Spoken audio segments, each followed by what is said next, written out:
Hello दोस्तों, आप सभी का स्वागत है क्यों दिव्या स्टोरी में। आज मैं आपको सुनाने जा रही हूँ स्टोरी किसान की बेटी। बेटी के साथ एक छोटी सी झोंपड़ी में रहता था।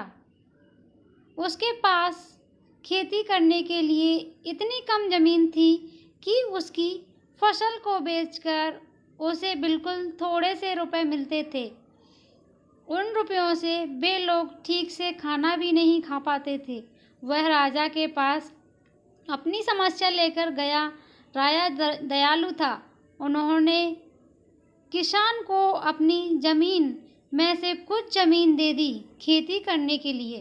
उन्होंने कहा, यह ज़मीन तो हमारी ही रहेगी, लेकिन उस पर उगने वाली फसल तुम्हारी होगी। किसान ने राजा को बहुत बहुत धन्यवाद दिया। एक दिन वह खेत की जुताई कर रहा था, तभी उसका हल किसी कठोर चीज़ से टकराया। उसने वहाँ खोद कर देखा तो सोने की एक ओखली मिली।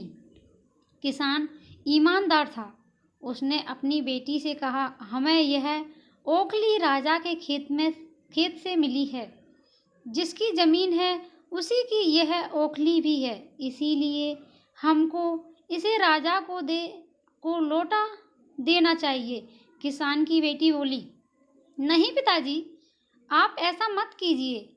आपको सिर्फ ओखली मिली है। यदि राजा ने आपसे इसकी सोने की मूसल भी मांगी तो आप क्या करेंगे? आप इस ओखली को अपने ही पास रखिए। लेकिन किसान को यह बात ठीक नहीं लगी। वह बोला, जो चीज़ हमें मिली ही नहीं, उसे मांगने का कोई अधिकार नहीं है। वह राजा के पास ओखली लेकर पहुंचा, लेकिन दरबार में ठीक वैसा ही हुआ जैसा कि किसान की बेटी ने सोचा था। राजा ने सोचा कि किसान ने लालच बस मूसल अपने पास रख ली है।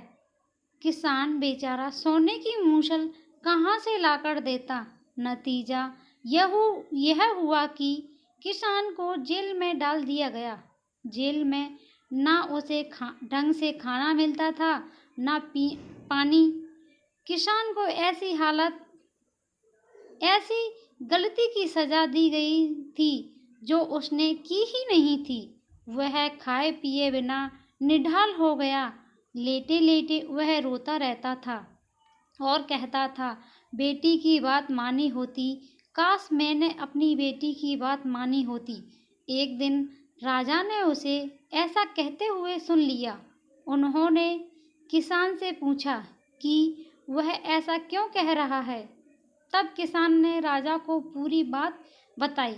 राजा को अपनी गलती का एहसास हुआ। किसान को छोड़ दिया गया। किसान की बेटी को राजा ने दरबार में बुलाया। उससे बातें करने के बाद राजा को पता चल गया कि वह कितनी बुद्धिमान है। किसान की बेटी को राज्य के खजाने का मंत्री बना दिया गया। उन्हें रहने के लिए घर और सभी सुख सुविधाएं दी गईं। किसान और उसकी बेटी सदा खुश रहने लगे। किसान को थोड़ा कष्ट जरूर झेलना पड़ा, लेकिन अंत में जीत सच्चाई की हुई। दोस्तों, स्टोरी अच्छी लगी हो तो कमेंट करें, लाइक करें, शेयर करें।